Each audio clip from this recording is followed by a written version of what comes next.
Ahojte pletiari a pletiarky, vítam vás na svojom kanáli Jednoduché pletenie a v tomto videu si ukážeme takýto veľmi jednoduchý vzor.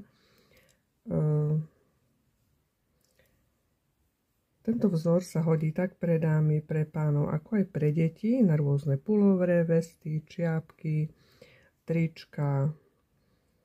Z opačnej strany vyzerá takto. Ak si chceme takýto vzor upliesť, potrebujeme nabrať počet očiek deliteľný 7 plus 2 očka doplňujúci kvôli symetrii vzoru. A pri tomto vzore sa nám opakujú dva riadky, takže my si spoločne tieto riadky prejdeme, aby ste si vedeli aj vy sami takýto vzor upliesť, pokiaľ sa vám páči.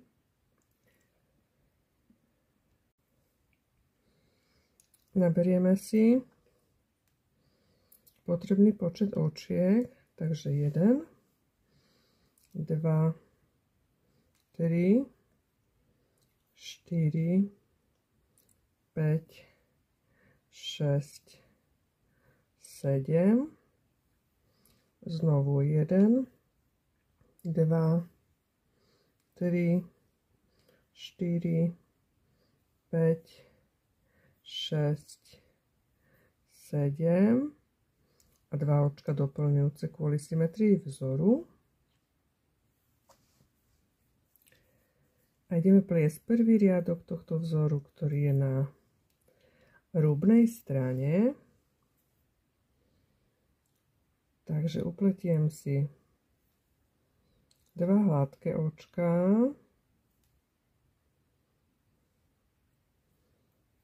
Jedno obrátené, 3 hladké,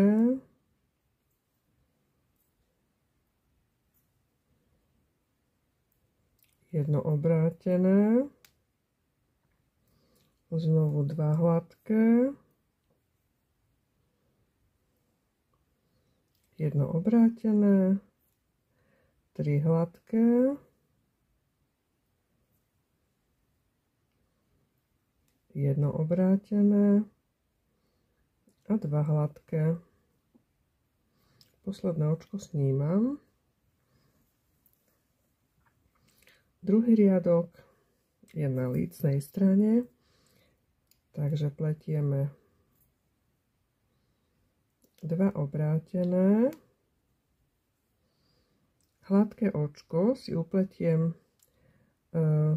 z tohto očka, ktoré je pod ihlicou, čiže z predchádzajúceho riadku, takže nedávam ihlicu do tohto očka, ale do očka pod. Upletiem hladko.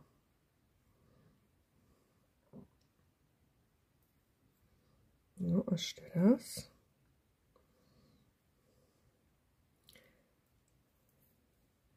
Nasledujú 3 hladké očka, raz, 2 a 3.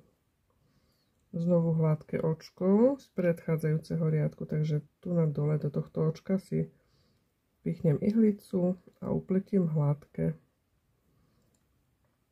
2 obrátené. Znovu do očka z predchádzajúceho riadku. 3 hladké. Opäť hladké.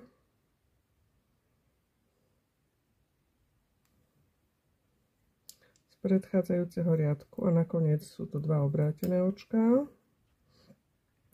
Takže pri tomto vzore sa nám opakujú tieto 2 riadky. My si to zopakujeme ešte raz. Takže riadok z rúbnej strany pletiem 2 očka hladko, obrátené, 3 hladké, obrátené, 2 hladké, obrátené, 3 hladké, obrátené a nakoniec 2 hladké. Posledné očko snímam.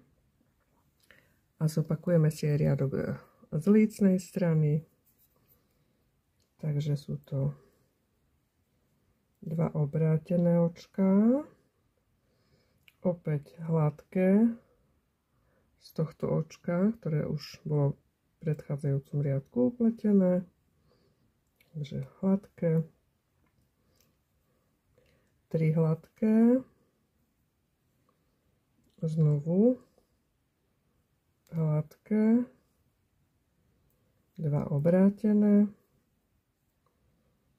hladké z predchádzajúceho riadku, 3 hladké, hladké opäť z predchádzajúceho riadku a nakoniec 2 obrátené.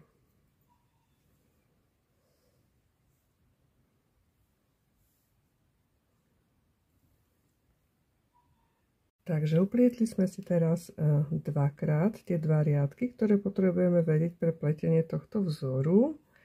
Ak by sme v pletení pokračovali ďalej, tak znovu opakujeme len tie 2 riadky, čiže z lícnej strany sa pletú riadky rovnako, to isté z rubnej strany. A vzniká nám potom takýto zaujímavý, mäkký, teplý vzor. Tak dúfam, že sa vám tento vzor páči, že vás zaujal, že si ho možno vyskúšate, prípadne aj využijete v nejakých svojich prácach. Tak vám prajem ešte všetko dobré, veľa úspechov a veľa radosti z pletenia. Majte sa krásne.